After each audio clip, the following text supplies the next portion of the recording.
ओएसोफेगस topic.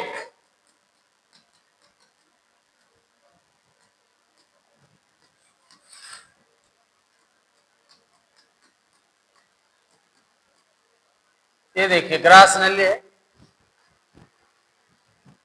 क्या है grass नली? देखिएगा,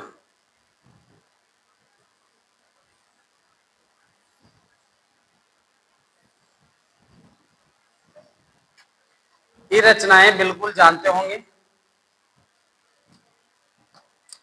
इससे कोई अजनबी नहीं।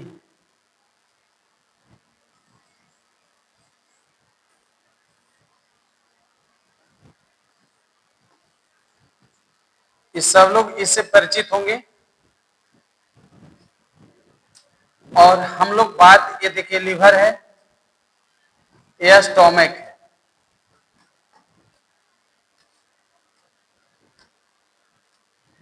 और यहां से यहां तक के जो भाग है इसी का नाम है ग्रास नली ओएसोफेगस। यही ग्रास नली है। तो ऊपर का जो भाग होता है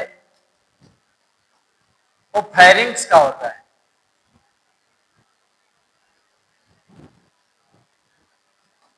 फेरिंग्स का, और नीचे स्टोमक का।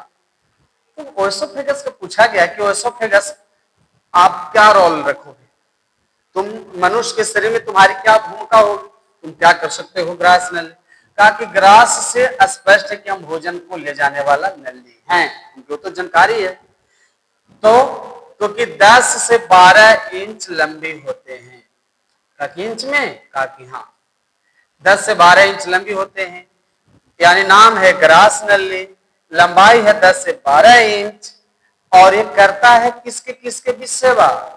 ऊपर में ग्रसनी और नीचे में स्टोमक, यानी ऊपर में ग्रसनी और नीचे में अमाशय, दोनों को मिलाने वाले नली का नाम 10 से 12 इंच वाला है। अब समझ सकते हैं कि 10 से 12 इंच वाला कौन है? समझ गए होंगे, बिना बताए समझ में आ गया होगा कि 10 से 12 इंच लंबी नली जो होती है वो ओएसोफेगस का जो फेरिंग्स और स्टोमक को जोड़ने का कार्य करती है। सही बात है, 10 से 12 इंच। कहा कि और कुछ बताओ।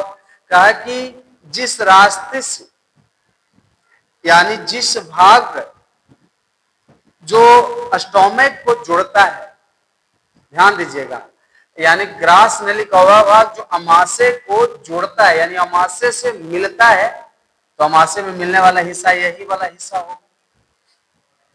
तो अमाशय में मिलने वाला हिस्सा का नाम होता है ओएसोफेजियल स्फिंक्टर। ग्रसनी अवरोधनी छिद्र, ग्रसिका अवरोधनी छिद्र, ओएसोफेजियल स्फिंक्टर, ग्रसिका अवरोधनी छिद्र होता है। ग्रसिका अवरोधनी छिद्र ये संकुचित होते रहता है, सिकुड़ते और फैलते रहता है। तो जो ग्रास नली की जो हिस्सा है ओएसोफेजियल स्फिंक्टर है, सिकुड़ते फैलते रहता है। यह ग्रसनी को अमाशय से जोड़ता है, 10 से 12 इंच लंबा होता है। ओएसोफेगस इसको नाम है, हर व्यक्ति के शरीर में यह उपलब्ध है, और इस प्रकार से ओएसोफेजियल स्फिंक्टर द्वारा नीचे अमाशय में जुड़ जाता है, और फिर नीचे से शुरुआत अमाशय यानी पेट का होता है। आई बात समझ में? तो इस तरह से स्टेप बाय स्टेप आप पढ़ रहे हैं। पहले आप पढ़ रहे थे मुंह, मुंह के बाद आपने पढ़ा ग्रसनी, है नहीं, ग्रसनी के बाद पढ़ रहे हैं आप सब लोग ग्रास नली, ग्रास नली के बाद हम लोग बात करेंगे स्टोमक का। स्टोमक क्या है, अब हम लोग स्टोमक की बात करिए। अगला पॉइंट यहाँ पर याद हो गया, तो ग्रास नली को जान गए। अब हम लोग बात करते हैं नेक्स्ट टॉपिक जिसका नाम है स्टोमक। देखिएगा ये स्टोमक है, तो आप सब लोग को स्टोमक भी पढ़ना है, स्टोमक की रचना को भी जानना है कि पेट क्या है। ओएसोफेगस को आपने जान गए, है कि नहीं? उसके बाद आपको स्टोमक पढ़ना है। स्टोमक को अमाशय कहते हैं। अमाशय में क्या होती है, स्पेशल अमाशय के बारे में आप समझेंगे। तो इस अमाशय में ध्यान देना ये होगा कि जो अमाशय भाग होता है, जो स्टोमक भाग होता है, वह उभरा हुआ भाग होता है। क्लियर हो गया। और ग्रास नली के नीचे का भाग होता है, समझ में आ रहा होगा। और इस प्रकार से यहां पर ये देखा जाए कि ग्रास नली का वह भाग जो अमाशय में आकर के यानी भोजन को पहुंचाने के लिए संकुचित होता है, तब इसका नाम ये वाला हिस्सा से यानी अमाशय यानी ऊपर से ग्रास नली वाला हिस्सा से है ओसोफेजियल स्फिंक्टर, और नीचे अमाशय वाला हिस्सा से नाम होता है इसका कार्डियक ओरिफाइस। याद रखिएगा, यहां पर मैं नाम बता रहा हूं, कार्डियक ओरिफाइस, याद रखिएगा। कार्डियक ओरिफाइस जो होता है अमाशय के कार्डियक भाग में होता है। इसका काम क्या है? भोजन को ग्रास नली से अमाशय में आने देना, बट अमाशय को कितनों चापो, जोड़ लगा के चापो, लेकिन अमाशय से भोजन बाहर नहीं जाएगा, क्योंकि रोकने वाला कार्डियक ओरिफाइस होता है। तो भोजन ऊपर से पेट में आ जाएगा, बट पेट में से ऊपर नहीं जाएगा। इसलिए नहीं जाएगा क्योंकि इस काम को रोकने वाला यहाँ कोई उपस्थित है, उसका नाम कार्डियक ओरिफाइस है। ये कारण है कि पेट में खाया हुआ खाना को कितनों आप चापोगे तो बाहर नहीं निकलेगा। इसके बाद पेट में आते ही, पेट के अंदर में यानी पेट में भोजन आते ही, तो इसको हटा लेना चाहेंगे।